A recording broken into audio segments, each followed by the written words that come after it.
শুভ সকাল বন্ধুরা। এখন আমি পাকা আমের মিক্সিতে পিষছি। পাকা আমকে মিক্সিতে পিষে তারপরে এটাকে কড়াইতে ভালো করে জাল দিয়ে টানিয়ে রেখে দেবো। শীতকালে পাটিসাপটা করতে খুব ভাল লাগে। আমার জামাই পাকা আমের পাটিসাপটা খেতে খুব ভালো লাগে। সেই জন্য পাকা আমের এখন থেকে না করে রাখলে ফ্রিজে আমি শীতকালে পাবো কোথায়? সেই জন্য পাকা আমের পালটা তারপরে জাল দিয়ে তারপরে জারে করে ফ্রিজে রেখে দেবো। শীতকালে ব্যাস পাটিসাপটা করতে খুব আরাম। হ্যাঁ, আর জামাই খুব ভালো লাগে।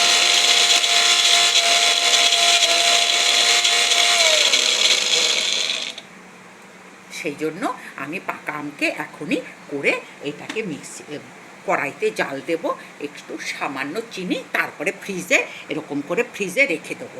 এক জার হয়েছে, আরেক জার করার ইচ্ছা আছে বন্ধুরা।